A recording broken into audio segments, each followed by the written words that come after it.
Welcome to Liquid Lunch with the Regional Water Authority here on 103.5 WNHH. You can watch us anytime on the New Haven Independence YouTube page, or you can listen to us as a podcast on Apple or Spotify. I'm Kevin Watsy. I'm the Director of Public Affairs at the Regional Water Authority, and more importantly, I'm a water nerd. And today we're going to talk all about water, but a very specific use of water. If you're listening to this when it's recorded, 'tis the season. It is the holiday season, and whether you celebrate Hanukkah or Kwanzaa or Christmas, the RWA wishes you a very healthy and happy holiday season. But today we're going to focus on Christmas, and more specifically, we're going to focus on Christmas trees. If you listen to our Thanksgiving episode, we did a whole episode on how much water it takes to get Thanksgiving dinner to your table, over 500 gallons.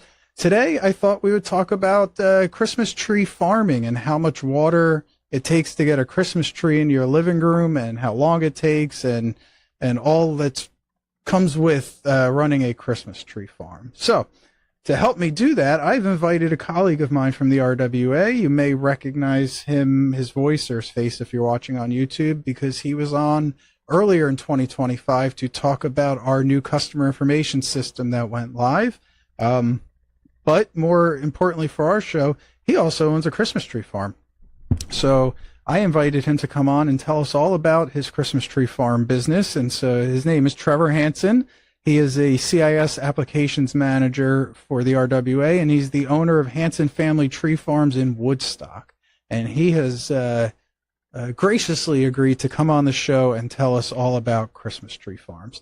Last time he was on the show, he told us all about himself and his story, but that was really geared towards his professional background in IT and application development, application management. So today, Trevor, I'm going to ask you, tell us your story specifically about Christmas tree farming. How does one get into Christmas tree farming? So welcome to the show. Tell us your story. And thanks, Kevin. I'm glad to be back here, and really great to talk about Christmas trees, which has been a passion of mine my entire life, believe it or not. And the story really starts with my dad. When he was in high school in Middletown, Connecticut, he was in class one day, and Miriam of Miriam Christmas Tree Farm, Middletown, it's no longer there, came in and said, I need some high school students to come and work this summer. And so he raised his hand, not understanding what it was going to be like. And next thing you knew, he is out there. He's mowing, he's shearing, he's looking after the trees, diseases, making sure that they're getting enough water. And he really just fell in love with the business, so much so that he then tried to have a tree farm in Durham, Connecticut, with my mom and father-in-law. And my father-in-law, or my grandfather, gave him 10 acres in order to start the Christmas tree farm, which is now Herzig Family Tree Farm. And that's the beginning of that Christmas tree farm. Well, it didn't really work out so well with the cows on the farm going through the Christmas trees. That's not what my dad really learned. And so then his dad said, well, let's have some land up in New Hampshire. So the birth of the Hansen Family Christmas Tree Farm really happened in New Hampshire, Sanborn, New Hampshire, in 1981, where they planted 20 acres of white spruce, blue spruce, and balsam fir. And they continued the farm up there until 1996.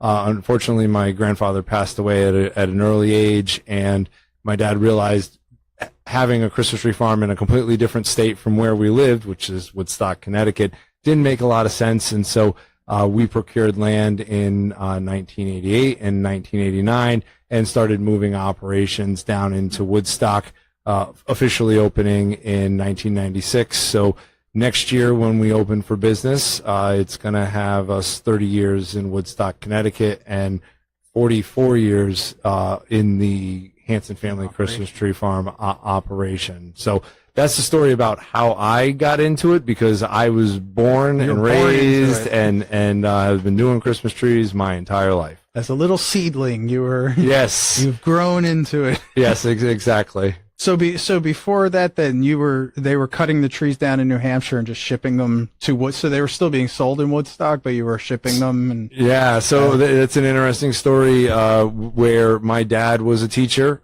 in Massachusetts, and all of his the teachers that he worked with in the school system, he basically had a sign out sheet to say, hey, here's the type and size of tree that I'm looking for. So we would go up on the weekends and we would sell Christmas trees on Saturday, Sunday, or in Thanksgiving time, Friday, Saturday, Sunday. And then on Sunday, we would go walk around the field and look for the sizes and types for when they wanted the tree delivered to the teachers in that area of Massachusetts. We'd load them up onto trailers. We'd put bungees over top of them and drive them all the way from New Hampshire down to Massachusetts. And then I'll never forget driving around in the truck and helping them offload them and leaving them on people's back doors all around the area of the state. And so now the farm, people come to the farm and get their trees. Is it a cut your own, or are you cutting them and they're just taking them? Yeah, no, that's a great question, right? I feel like a lot of people that come to us are really looking for the experience of cut your own. You know, they're not looking to go to Home Depot or Lowe's to just pick one out of a pile. They want to have their say and have that experience to really bring Christmas. So we say that we will do whatever you would like. We just will not pick the Christmas tree for you. So if you want to cut it, go for it. If you don't feel like you're capable, we have workers on the tree farm that will go and use an electric saw and cut it down for you. So we're fully serviced except picking that tree for you. Nice. How many acres is it now? So we've got 11 acres. 11 acres. Yep. And how many trees can you fit on 11 acres? So it's about 1,000 trees per acre. Wow. So 1,000 per acre. 1,000 per acre. So Wow. 11,000 trees is really what we could fit on the full property, and it all depends on what the farmers prefer to. Right? We plant them 5 feet by 5 feet in rows.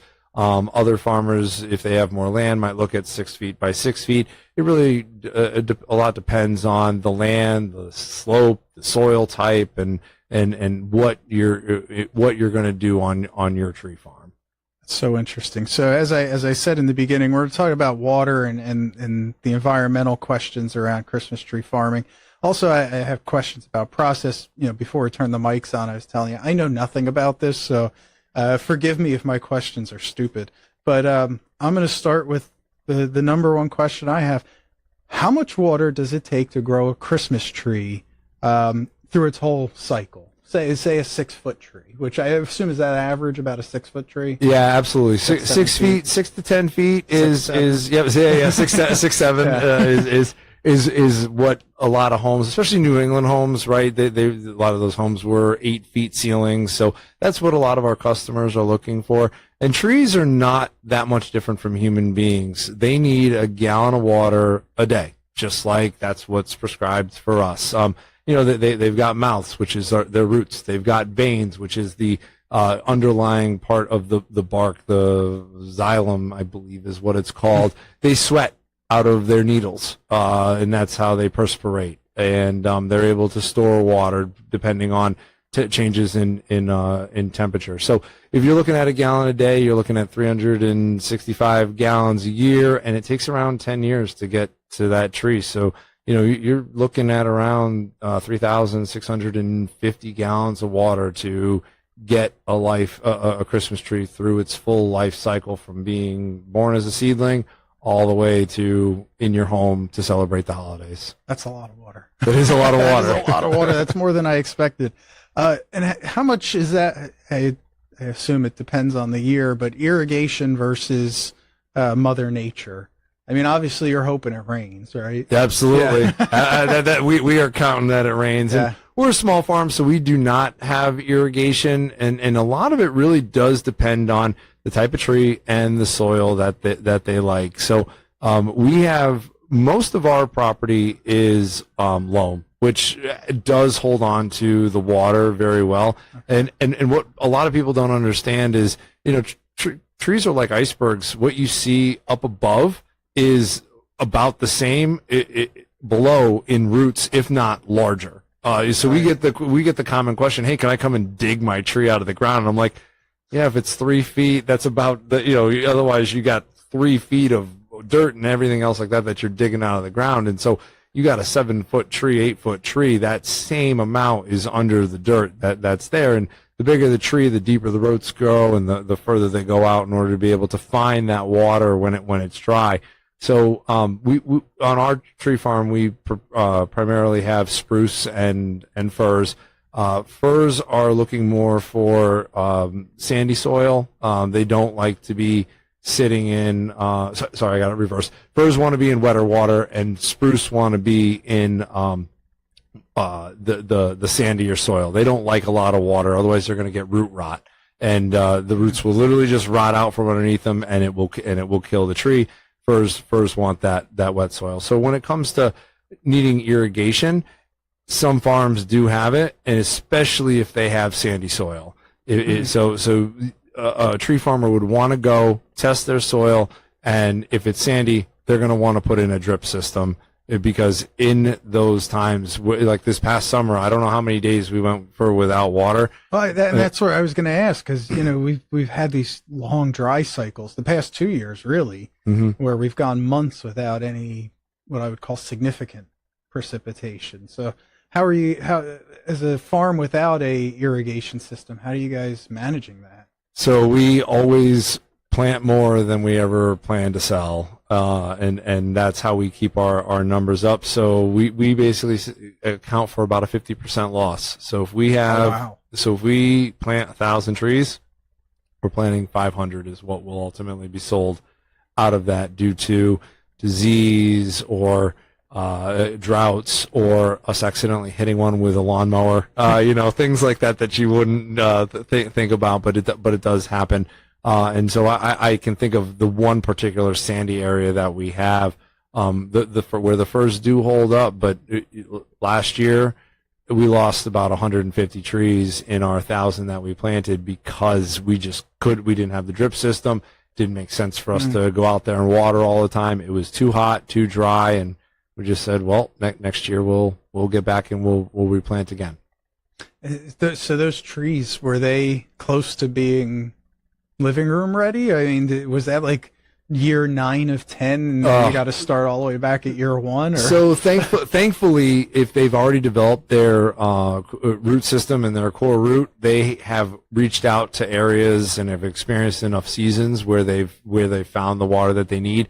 It's the saplings that really, really need that nurturing and that water in order for their roots to take hold of the soil that they've come in, and to continue to grow and reach down deeper into the ground. And imagine with climate change, we've talked about this on the show before, where, I heard a very smart climatologist once said, climate change doesn't mean we're going to be getting any more or less rain. It just means, if we normally get 8 inches of rain in a month, instead of getting it spread out over the month, we're going to get 8 inches in 2 hours and then nothing for the rest of the month. So I imagine that plays into it too, right? Because your farm, I imagine all farms struggle to manage a 6-inch rainfall in one day, especially if you're saying root rot, that water's you're getting inundated with water, and the tree only needs so much for that day. Yep.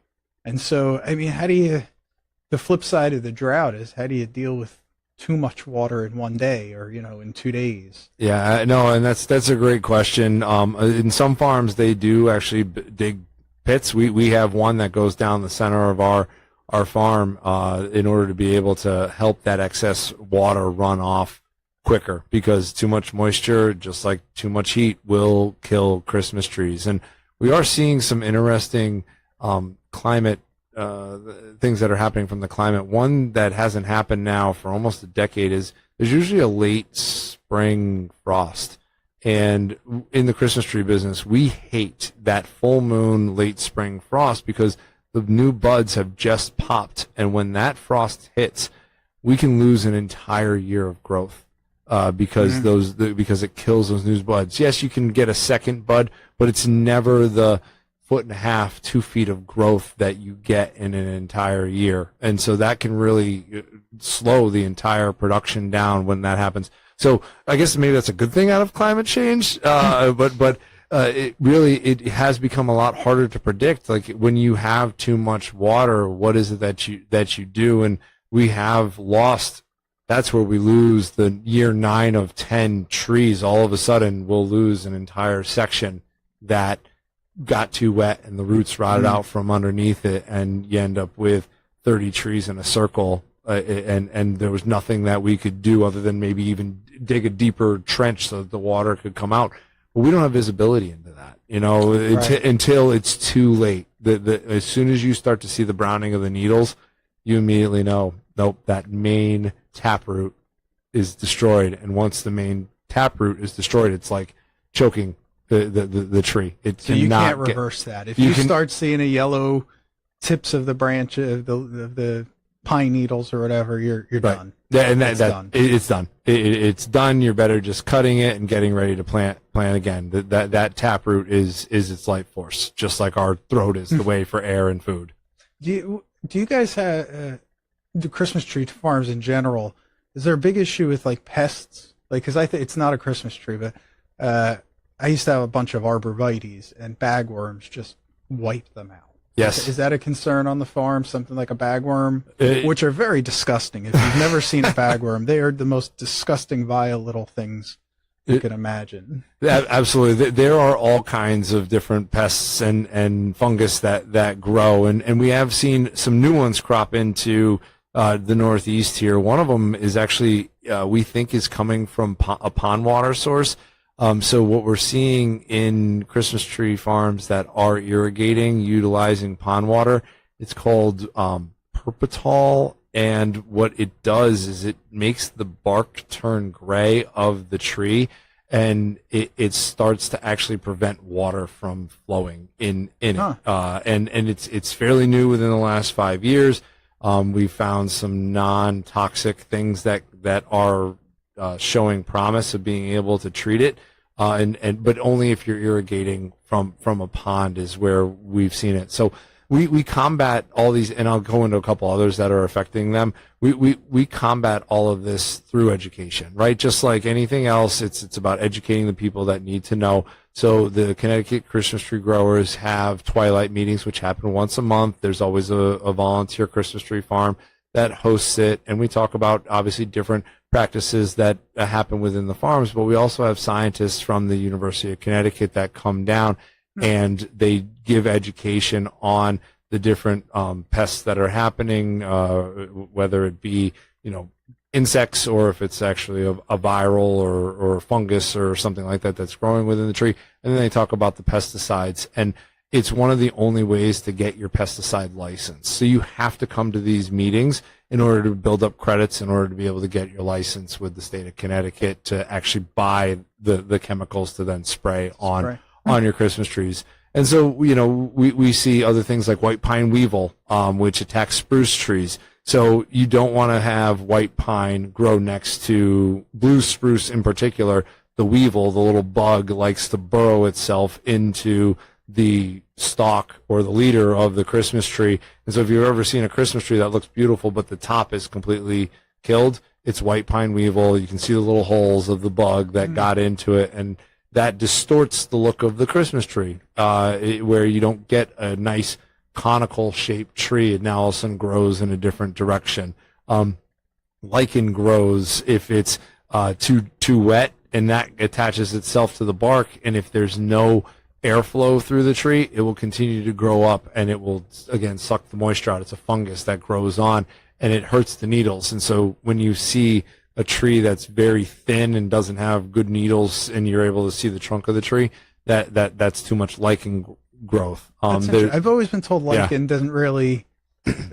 It's kind of a symbiotic relationship with trees. It doesn't really hurt them that much, but that's interesting to hear. At least with Christmas trees, it does. It does. It affects the needles, and so it doesn't hurt. It just it hurts the look. And so the customers who wants a full Christmas tree, want the perfect. They want the perfect cone. They want the perfect Christmas tree. They don't want the Charlie Brown tree. Exactly. And then there's gall, which is an insect bite, and we can spray for that as well. And what happens is once you have one, it's an egg sac, and it basically opens up, and you get more. Once a tree has gall, that's it. We pretty much have to cut it out. We or better yet, repurposing.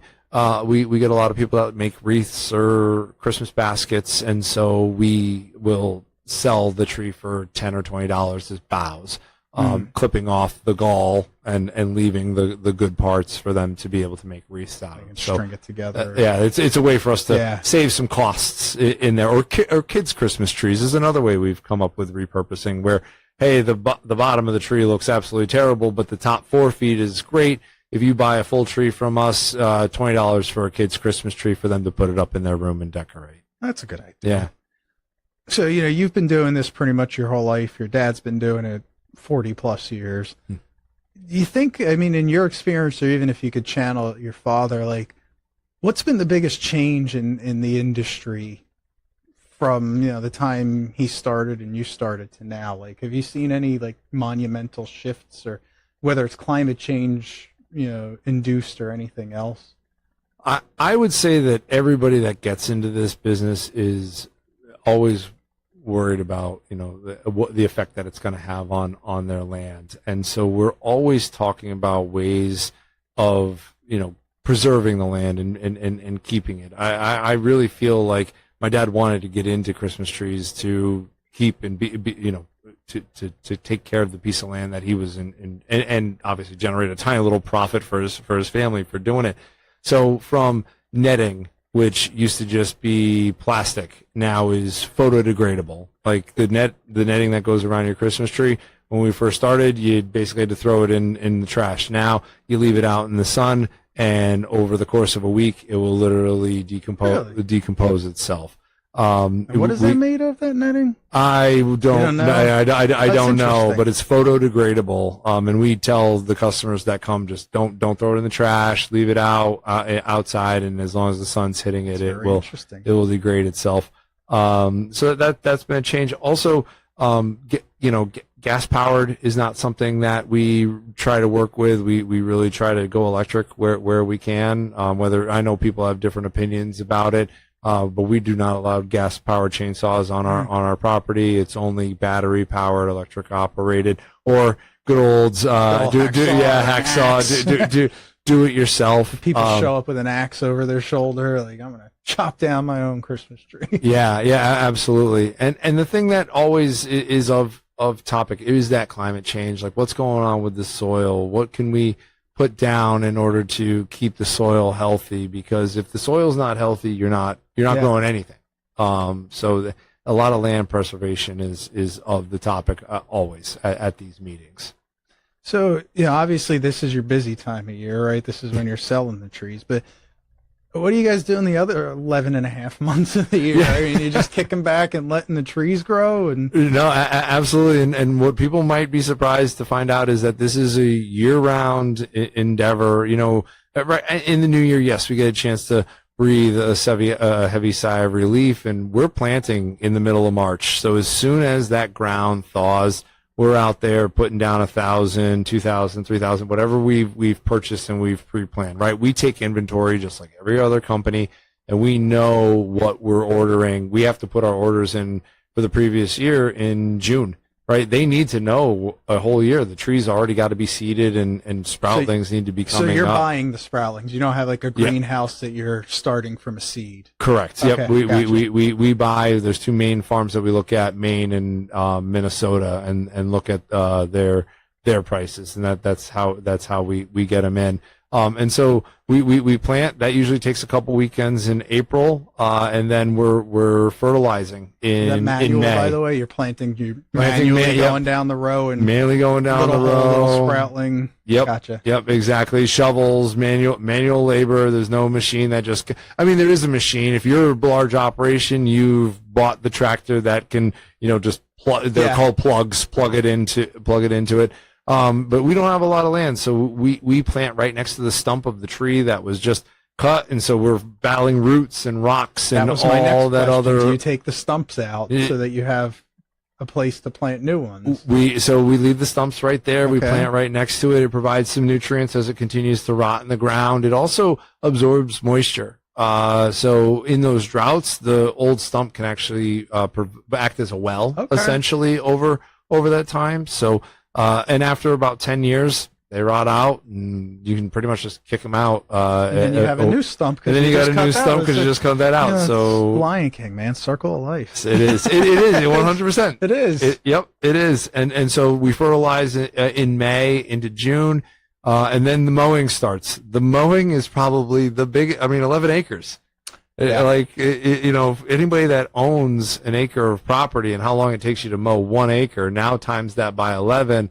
And yes, you're not doing it every week or bi-weekly, but once a month, because you got to keep it down, because otherwise the tall grass or other invasives, you know, whether it be Concord grapevine or poison ivy or it grows up, knotweed, it grows up into the tree and it can actually choke the branches and therefore causing holes in the tree. And a couple holes is fine for big Christmas ornaments and things like that, but a holy tree is not typically desirable, again, by the customers. So really, you got to stay on top of that mowing, and that happens all summer. And then as you reach the end of summer, that's when the branches fully harden, and then it's time to shear and shape the Christmas tree. I'd love to say that all of our Christmas trees, you know, look as beautiful as they do. Don't grow perfectly conical and beautiful Christmas tree.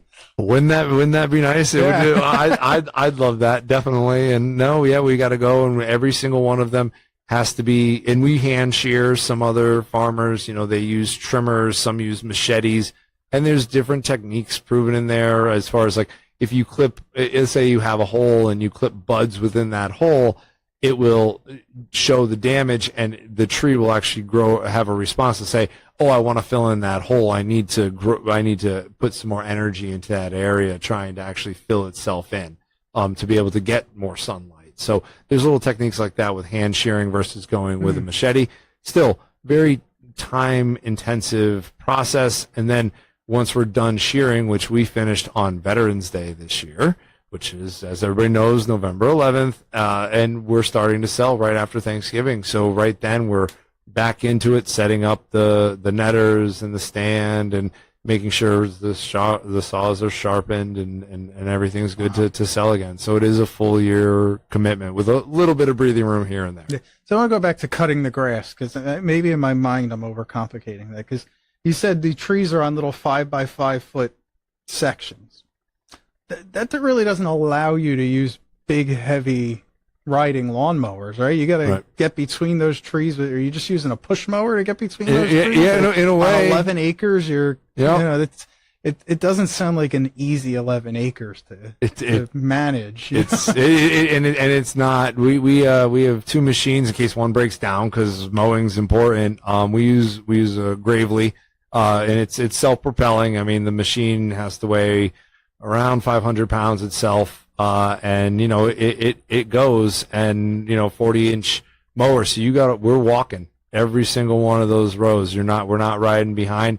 We did invest in a Ventrek that machine, also has a 48-inch, and my dad's been doing more riding than he used to do the walk behind, and that machine also has enough weight behind it to get through those branches, because that's more than often how a Christmas tree gets mowed over. Is it's going, and then you hit a tree and it turns the machine, and next thing you knew, you've run over one of your 2 or 3 years down the drain. Exactly. That's so interesting. So let's see. I have so many questions. What's your favorite type of Christmas tree? Like, what are you putting in your living room? It's a great question. My favorite type of Christmas tree is a con-color Christmas tree, and the main reason for that is I feel like, one, it has the old New England feel of what a Christmas tree is meant to be. It also doesn't have the smell, the piney smell of your firs, your spruce, your white pines. It smells like tangerines. Huh.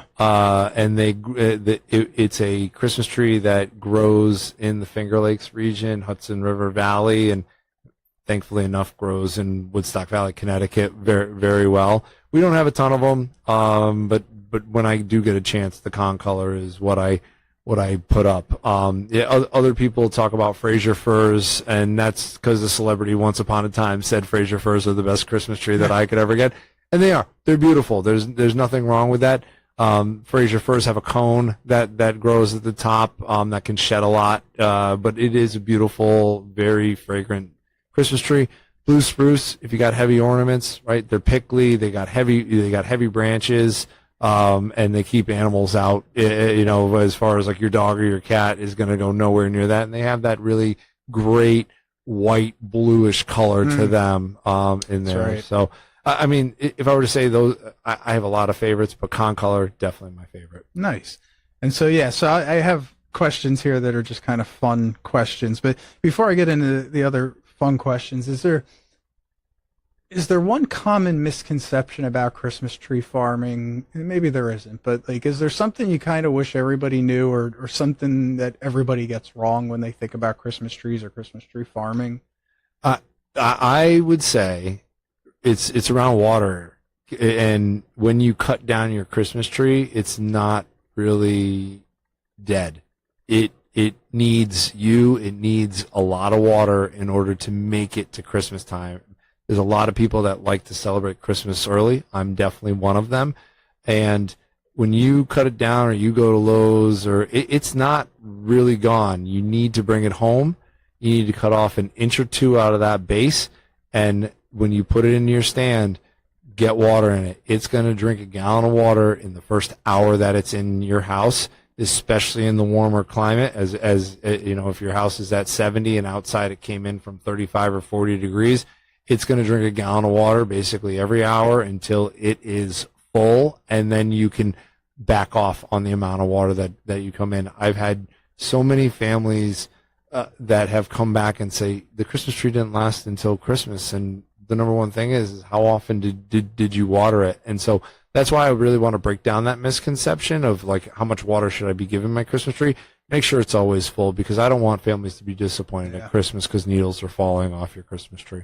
And the side benefit of keeping them watered is they're less of a fire hazard, because a dry you see the videos every year, right? Like, here's what a dry Christmas tree looks like up in flames. Yep.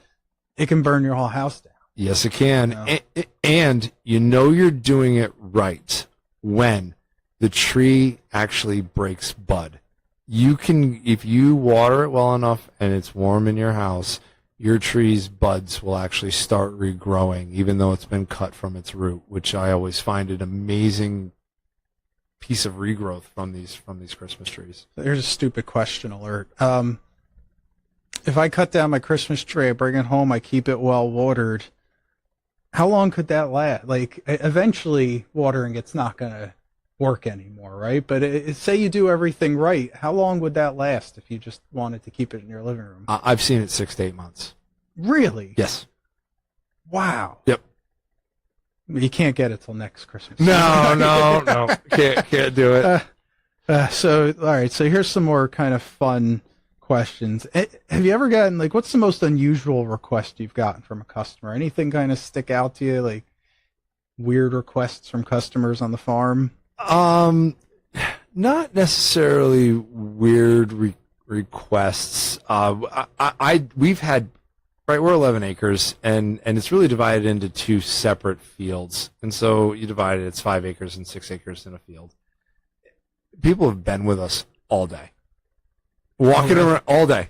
Just looking for the perfect tree. Just looking for the perfect tree. And I'm like, there's 5,000 trees out here. You had a whole day to go, and we'll sit there as workers, and we're like, oh, where'd the Joneses go? And they're like, oh, they're back over in the left corner again with the first one that they saw.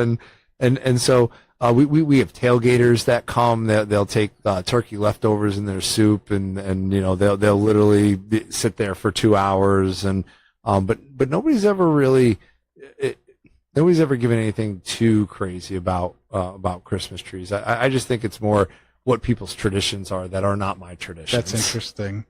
And as far as your farm goes, is it how many full-time? Do you have a lot of full-time employees? Is it just your dad, or like, and you hire seasonal folks for this time of year? Then that's it. Yep, seasonal folks, and really they're family friends at this point. My buddy from high school who lives in the area, a neighbor down the road, and every now and again we'll be out working in the field, and some parent will walk out and say, my son needs a job, can you hire him? and we'll ask how old, and as long as they're older than 12, because we're a farm, they can come out and start working the farm with us. So we've taken kids in high school, junior high, and brought them out and had them work tasks for minimum wage tasks over the summer. So we've never luckily been at a loss for being able to find the seasonal help through our family and friend network. And how many trees do you expect to sell this year? We were already closed. You're sold out. We sold out. Wow. Yeah, and we're always looking to sell around 500 for the year, and we hit that quota last weekend. What's the smallest tree you're willing to let? Like, if somebody wants a 3-footer, are you letting them cut down a 3-footer? Or yep, and that's what our sign says. So our sign is $75, any size tree. So we've got large trees, and people are like, wow, for that tree over there it's $75, and this tree right here, and it'll be up to their waist at 70. I'm like, yes, and so that kind of helps balance out when you've got 16 years into a tree versus 5 years into a tree, and it helps kind of put that median together on that price point when we add it all up. My dad always says we didn't get in this business to get rich. We got in this business to put smiles and bring family together during the holidays. That's very sweet. What's the tallest tree you ever sold? So it comes with a great story. All right, let's hear it. Okay. So this was when we were early years in Woodstock, Connecticut, when we had really tall trees, and this tree was about 19 feet.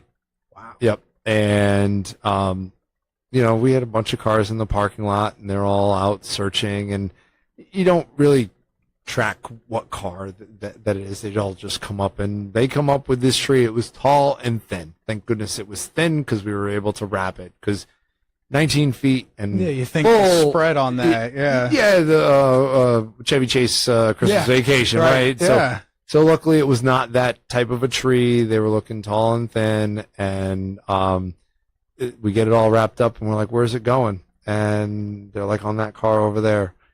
Remember when the Volkswagen Bug came back out again? God, they wanted to put it on a Beetle. They put it, and we couldn't get it on the Beetle because of its round back. It was dragging against the ground, so we actually put it in the trunk all the way to the front of the window glass, and it was sticking out, so that what was sticking out of the car, 10 feet worth of tree, was longer than what was actually in the car.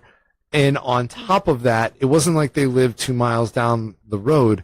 They came from Boston, Massachusetts. Wow.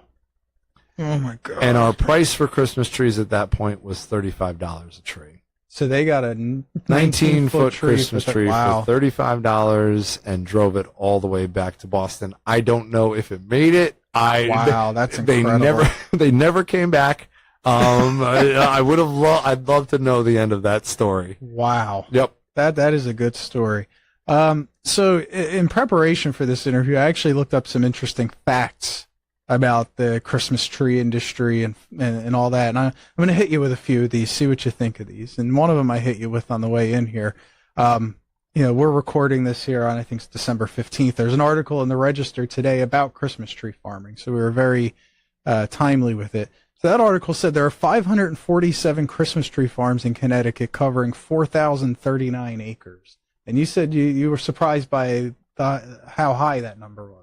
I did. And the reason why I was surprised is, in the Connecticut Christmas tree growers, there's about 350 farms that are registered with us. So, which is a good number. And you think about the number of towns, so for, 140 towns, for there to be 500 and some odd Christmas tree farms, that's 4 per town, quick math. And that's a lot of farms, in just the tiny state of Connecticut. So the association you mentioned, is there a minimum acreage that they consider to be a true Christmas tree farm? Because I'm just wondering if some of these farms are like some guy that threw 10 trees up on their half an acre and called themselves a farm. And that's it. No, there is no minimum requirement to be a Christmas tree farm. Somebody could have an acre of land or half acre of land and put 200 trees and register that as I'm a Christmas tree farm.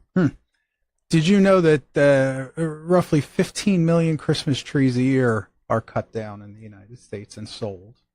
That I believe it, but that's a staggering number of Christmas trees. You thought I'm okay? Thinking there's 300 million people in the country. Yep.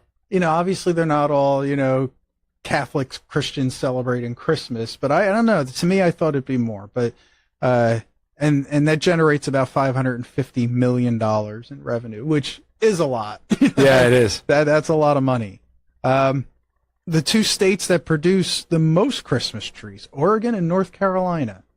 More than half of all U.S. Christmas trees are produced in those two states. And I knew North Carolina. I really did. I was surprised by Oregon on you gotta have something that. on that side of the country, right? Right. Yeah, no, absolutely. It makes sense with California having such a large population over there. Yeah, North Carolina, just because they've got a lot of flat and wide open, and that's about as far south as I would say that you're going to be successful with that. It gets a little too hot. Yeah. The further south you go. And to that point, Michigan, Washington, Pennsylvania are the next three. So all kind of similar climates to what we experience here in Connecticut. Yep. So the average price for a real Christmas tree is between $80 and $100. You're charging $75. Yes, so we are. I think you should up your prices to get average. The average price of an artificial tree is more than $200. Yeah. I now, after this interview, ashamed to admit I'm an artificial tree guy. We tried the real tree for a few years and just gave up on it. Yeah. Interesting fact about artificial trees, their carbon footprint is 10 times higher than real Christmas trees, especially if they're discarded within the first 5 years. So the longer you keep them, the more it reduces that carbon footprint. To break even environmentally on a fake Christmas tree, you'll need to keep it 8 to 10 years, which I thought was a pretty interesting fact about the artificial trees. And I will say, artificial trees, they've come a long way since I was a kid. I've always been an artificial tree kid. They look so much better now than they did when I was growing up. They actually kind of look real. Yeah. Some of them. And I'm not here to argue with you on that point. We actually did get an artificial tree because we're going away after Christmas, and I said, I'm not dealing with the mess, because we're not going to be around for a week during the holidays. This will be my first Christmas with the artificial, and I will be going back. Did your father disown you? No. He understood. He understood my logic behind it. And there really is just something about a real tree in the home with the smell and everybody gathering around it, like the olden days, I guess. My family went through a phase when I was growing up where we had a white tree with blue lights, and it was an interesting look. See, like if it looks like a tree, like they have come a long way. I'm all for it. That was like my biggest thing to my wife was like, does it look like a tree? If it doesn't look like a tree, it's not stepping foot in my house. There you go. Yeah. I think too, we talked about the biggest change in the Christmas tree world, but think about how much lights have changed since, now you got the LED lights, and, when you and I were kids, if one light went out, you were pretty much screwed unless you could find the one bulb that went out on a string of 500 lights. And now you can just hit a button and you get 1,000 different variations of that light on the tree. Trevor, did you know it takes about 100 gallons of water to produce a fake Christmas tree? I did not know that. Because it's mostly PVC. Okay. And it takes a lot of water to make PVC. And most of that PVC comes from China. Wow. Which I found very interesting. Did you know that the tradition of decorating Christmas trees began in 16th century Germany? I did know that. You did know that. Yep. And the first decorated Christmas tree was recorded to be in Latvia in 1510. I did not know that. Yeah, that's an interesting one. And electric lights were first added to the Christmas tree in 1882 by Edward Johnson, who was a colleague of Thomas Edison. Yes, big surprise there. And that is in, I believe, somebody brings it up in a famous movie about how it was only meant for the rich people, and now we've gotten the cost down from what it was. So yes, I did know it was a student of Thomas Edison. I always find it interesting if you watch like old versions of like A Christmas Carol. They'll sometimes show a Christmas tree with candles lit on it. It's like, hello, fire hazard. Right, right. So, with that, I want to wrap up this portion of the interview. I think we've all learned a lot about Christmas tree and Christmas tree farming. This is the portion where we normally do 5 unrelated questions, which are questions that have nothing to do with the topic. Trevor has already answered the 5 unrelated questions, so I came up with 5 semi-related questions to ask Trevor, all revolving around the Christmas holiday. And I will start with, what is the best Christmas gift you ever got? Oh, wow. I honestly would. It's weird to say, but it's really spending the time with the family. Like it's the memory. It's the gift of togetherness. It's the gift of togetherness. Yeah.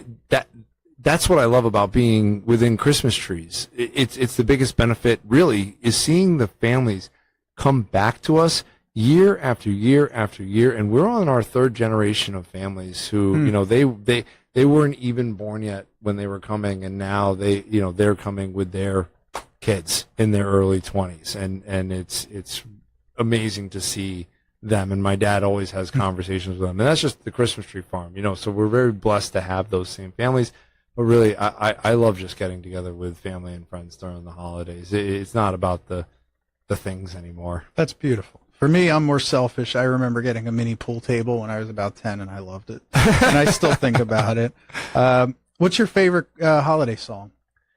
Mariah Carey, All I Want for Christmas Really? Is You. Yeah, I'm a Love Actually Love fan. Actually, such a fun movie. When you break Love Actually down into its parts, though, you realize what a crazy movie it actually is. Yeah. It's kind of an insane, weird movie. It is. I watch CBS Sunday mornings every week, and they just did a thing yesterday on this professor, I think he's in California, who has studied pretty much every Christmas song ever written to figure out why they're so successful and the themes, and obviously snow and love and togetherness and Santa are the big themes, but there's also like the chord progression is every one of these most successful songs has a downward chord progression. It was very interesting. And then he ended by saying, but there's no formula to a successful Christmas song. But if there was, he figured it out.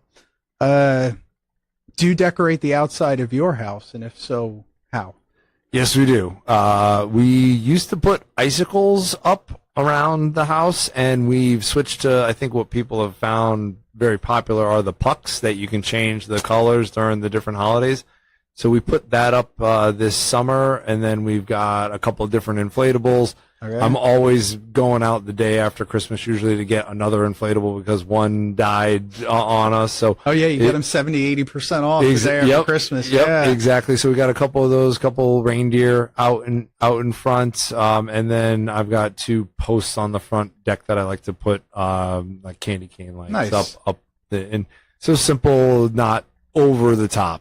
Nice. I drove by a house the other day that, they have these big 12-foot skeletons for Halloween. Yeah. They now sell Santa outfits for those skeletons. And so this house had 2 of those giant skeletons totally decked out with the Santa hat, the Santa jacket, even boots. Which is Jack Skellington of The Nightmare Before Christmas. So, why not? It was very cool looking, I got to say.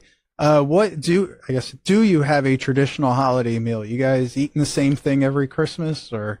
So the one that I think of is on Christmas Eve. We like to get king crab legs, which has gone astronomically high, and but it has always been a staple of what we do as a family. So that is one, and then ham. I would say I think Christmas ham is the other one that we do as well. We do a prime rib roast. There you go. I make a paste out of about 100 cloves of garlic.